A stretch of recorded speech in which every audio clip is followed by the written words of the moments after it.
बड़ंगा बायपार नाबालिका मृत्यु प्रतिवाद रे राज्य सरकार को सीधा सड़क टार्गेट करिछि बीजेडी। नाबालिका मृत्युर पुंखानुपुंख तदंत नकरी घटना को भिन्न मोड़ देवाको राज्य सरकार चेष्टा करुछंती बोली बीजेडी अभियोग करिछि। एने आसंता 7 तारिख रे समग्र पुरी जिले में 6 घंटा बंद करने निष्पत्ति नेछि बीजेडी। एही परिप्रेक्षी आज एक प्रस्तुति बैठक निमापड़ा स्थित स्थानीय कल्याण मंडप में अनुष्ठित होइथिला। एथिरे दलर विभिन्न नेतृवृंद, निमापड़ा गोप निर्वाचन मंडली शताधिक कर्मी, पुरी जिला सभापति उमाकांत सामंतराय, बीजेडी नेता सुब्रत छाटोई,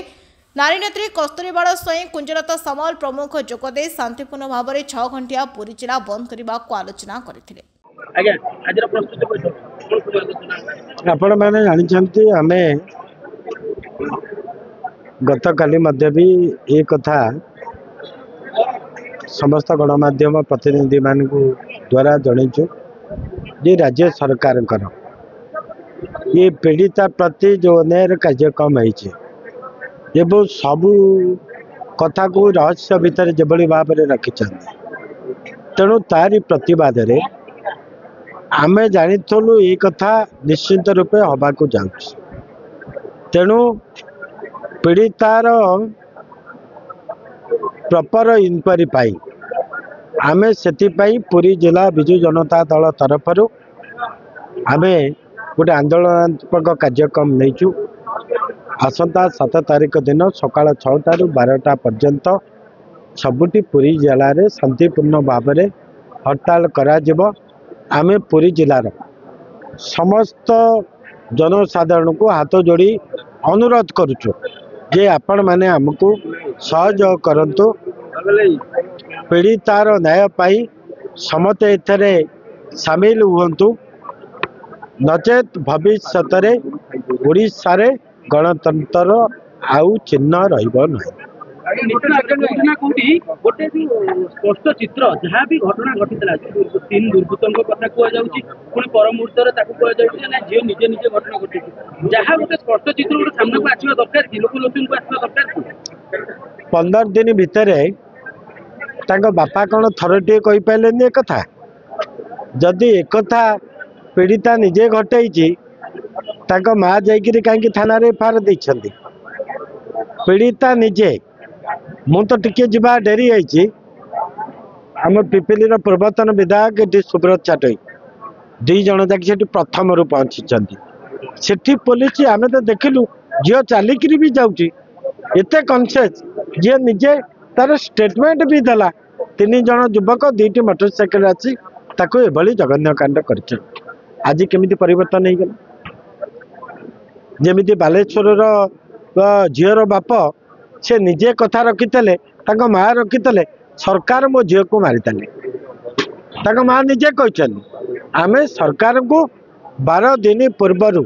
जनइला पर भी ना मुख्यमंत्री ना शिक्षा मंत्री ना ना ना एमपी ना एमएलए ना कलेक्टर एसपी पाखे कौन क्या पाखे घंटाए टाइम है बेचारा झीटीर प्राण पलैला। आज जो मैंने बड़ बड़ कथा कहते जे विरोधी सब उपर राजनीति करुच्ची आज से मैंने धरा काली उपमुख्यमंत्री कहते जे इनक्वारी शेष होनी केबे शेष हम 15 दिन भितर गोटे झील मरीगला इनक्वारी शेष हो पारानी पुलिस स्टेटमेंट रखुची सी निजे सुसाइड करुचे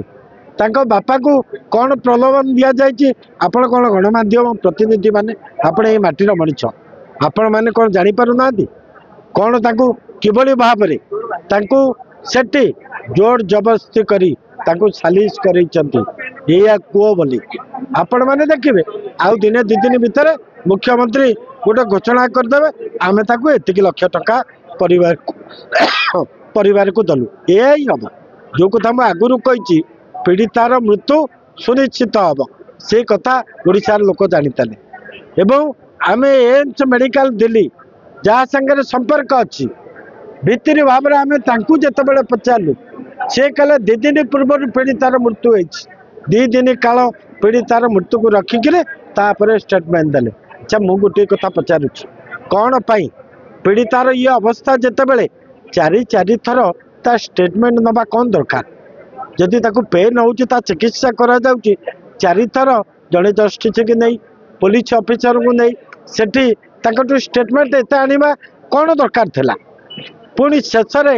से पीड़िता मु भावुची ताको बारंबार पचारि पचारि एमाने ताको मारिदेले ताको जबरदस्ती करी जेहेतु पीड़िता ता मत परिवर्तन करनी आमे आशा करूचु जे पीड़िता को कोठी ना कोठी हत्या करा जायछि एवं ताको बापा को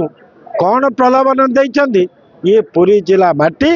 एठी अछन्ती महाप्रभु जगन्नाथ से जगन्नाथ ही विचार करिवे जो उप मुख्यमंत्री बड़ बड़ कथा कहते जे सरकार तांको कर्तव्य करिसेंती तमे पूरा ये माटीर विधायक ये एम्स रे 2 दिन पळेला कुआडे गल तमे गोटे मिनिट समय होलानी तुमको आसिक पीड़िता को देखा करने 3 दिन पर दिल्ली रे जाइकरी ता बाप को बुझेकरी सालिश कराउछ सरकार सपक्ष स्टेटमेंट दबापाई ता बापा कहते सरकार जहाँ कर ठीक कर कहीं से दिन तो तांको बापा को जिते बेले पछे बापा तो निजे तांको झील पाखे प्रेजेंट थे कहीं से दिन तो बापा कही पारि जे मो झील सुसाइड कर राजनीति करनी बोली ये हूँ ओडिशा माटी एटी गणतंत्र ही हूँ सबुठ उपरे ये गणतंत्र को जो हत्या हम सेठी केबे भी विजु जनता दल पछगुंचा दब ना आज बलंगा पीड़िता मृत्यु प्रतिवाद प्रस्तुति सभापति उपस्थित थे कौन सब आलोचना प्रतिवाद कौन भाव में बलंगा जो पीड़िता ताको मारिला किए प्रथम प्रश्न तार मृत्युवरण करिवार घंटाटी परे पुलिस तरफ गोटे ट्वीट आसुच जे आमे जांच रो शेष पर्याय रे एवं एथिरे कहार हाथ नाही तापरे पुलिस पुणी नीरव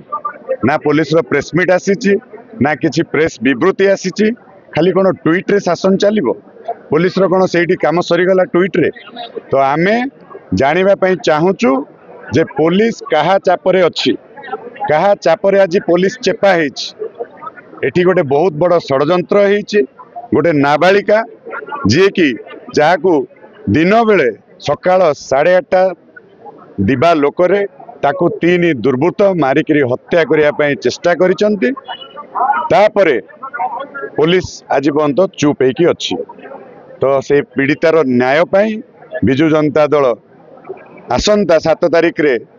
पुरी जिले में हड़ताल करिवो आज निमापड़ा गोप निर्वाचन मंडली समस्त नेतृमंडली को लेकर आमर आज ये गोटे प्रस्तुति बैठक होता जो थे कि आमर जिला सभापति उमाकांत सामंतराय उपस्थित थिले से आमको निर्देश देइचंती जे समस्त जनसाधारण को जाइए निवेदन करने जे आमर जो 6 घंटिया बंद डाकरा दिखाई ताकू आमे सफल करवा आज्ञा कही रखा को चाहे समस्त जनसाधारण से चाहूँगी समस्त मनरे प्रश्न अच्छी सोशल मीडिया रे देखंतु को भाया प्रश्न पचारुचंती एटा तो गोटे साधारण घटना नुहे गोटे छोट झीटा से तो निजे निजे ढाली निज देहरे निया लगेनी जदि से होता से घरे मध्य करि पारता तो यही जो घटनाटा को एमाने जो कहानी बनाउचंती से कहानी उपरू परदा हटिबा दरकार जनसाधारण को जणेबा दरकार ये जो सरकार तथा आम स्थानीय विधायिका उपमुख्यमंत्री क्या घंट घोड़ाई चेष्टा करुचंती से कथा मध्य जणेबा दरकार आमे सेतिपई ये लड़े आरंभ करिछु आ लड़े शेष हब नाही जे पर्यंत से बलंगा पीड़िता को न्याय न मिली। जय जगन्नाथ सर्वप्रथम मु तो कहबी पीड़ितार आत्मा को समिता खातून जे कि मोर सान भौणी ता आत्मा को जगन्नाथ शांति प्रदान करंतु ता परिवार को धैर्य दियंतु। प्रश्न उठुची जे मृत्यु तो हेची सत्य किंतु मृत्युर कारण कौन ए पर्यंत 4.5 कोटी ओडियांकर मनरे गोटे प्रश्न कहीं घटिला घटनाटी कहीं आपण मैंने मीडिया भाई माने प्रत्येक बारंबार प्रत्येक दिन गोटे गोटे नुआ नुआ तथ्य जोटा कि आपण मैंने प्रथम रू देखे आसी तेणु से आधार रे आमे आज प्रतिवाद सत्य सामना को आसू नारी हिसाब से मु संपूर्ण भाव में निंदा करी उपमुख्यमंत्री मैडम को जे सत्य एपर्यंत निमापड़ा माटीर झील एरिया निर्वाचन मंडली झीटे तेणु ताकू निजर परिवार घटना भाविकी सत्य को निहाती आनिबा कथा किंतु 15 दिन बीतीगला माने पिलाटीर देहांत भी घटीगला कहीं मु प्रथम रू आपण मैंने भी देखिथिबे पिपिली रू जाई एम्स रे पहुंचला पर्यंत मु प्रथम पहुंचीली आमर सुब्रत भाई पहुंचले पिपिली विधायक पूर्वतन विधायक जे थे रुद्र महारथी भी पहुंची थे किंतु पिलार अवस्था भल थिला मेंटली कंडीशन भी भल थिला पिलाटी चालिकी भी जाइए मु देखी ता सत्वे भी पिलाटीर देहांत माने मुख्यमंत्री भी कही जे 3 थर स्किन ऑपरेशन सरी पिला नॉर्मल खाद्य खाइलानी पिला ता परिवार सहित कथा होची किंतु तापर भी पिलाटीर मृत्यु घटुची तेणु ये गोटे रहस्यजनक समस्त मन गोटे प्रश्न तेणु से प्रश्नर उत्तर खोजापी आमर आज प्रतिवाद मु गोटे नारी हिसाब से तेणु सब मो नारीर स्वर होगी सब ओडिया झील मान बहु मान भितर रहा चेष्टा करी मोर प्रचेषा सब जारी रही प्रकृत में न्यायटी केमती मिल से झील को आत्मा को केमती शांति मिल से आमर बिजु जनता दल पक्षर 7 तारिख दिन पुरी जिला आम बंद 6 घंटा बंद डाकरा करूँ तेणु शांतिपूर्ण भाव में कि भाव में आम बंद करूँ से आलोचना प्रस्तुत बैठक थिला आशा रखुची कर्मी मैंने समस्त सहयोग करेंगे और शांति श्रृंखला हिसाब से आम सफल करूँ बोली यही आशा मोर अच्छी। निमापड़ारू नलिनीकांत परिडांक रिपोर्ट महक न्यूज।